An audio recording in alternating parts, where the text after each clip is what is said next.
Punnathura west Manimalakkavu ദേവീക്ഷേത്രത്തിലെ ധ്വജപ്രതിഷ്ഠ തിരുവുത്സവ ആഘോഷങ്ങളോടനുബന്ധിച്ച് സാംസ്കാരിക സമ്മേളനം നടന്നു. ഏറ്റുമാനൂർ നഗരസഭാ അധ്യക്ഷ ലൗലി ജോർജ് ഉദ്ഘാടനം ചെയ്തു. തിരുവരങ്ങിലെ കലാപരിപാടികളുടെ ഉദ്ഘാടനം വയലിനിസ്റ്റ് ഗംഗാ ശശിധരൻ നിർവഹിച്ചു. ക്ഷേത്ര കവാടത്തിൽ ഗംഗാ ശശിധരനെയും വിശിഷ്ടാതിഥികളെയും വനിതാ സംഘം president Bhargavi B Nair, secretary Allikutty Surendran എന്നിവരുടെ നേതൃത്വത്തിൽ സ്വീകരിച്ച് വാദ്യമേളങ്ങളുടെ അകമ്പടിയോടെ ക്ഷേത്രസന്നിധിയിലേക്ക് ആനയിച്ചു.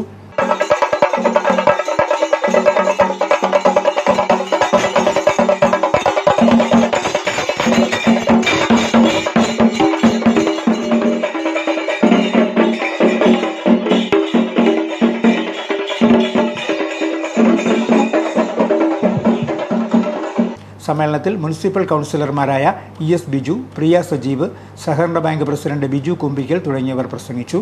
ചികിത്സാ സഹായ വിതരണം, വിദ്യാഭ്യാസ പുരസ്കാര വിതരണം എന്നിവയും നടന്നു. ഗംഗാ ശശിധരനും ഗുരു CS അനുരൂപും ചേർന്ന് വയലിൻ നാദവിസ്മയമൊരുക്കി. ക്ഷേത്രത്തിലെ ധ്വജപ്രതിഷ്ഠ മെയ് 13 നടക്കും.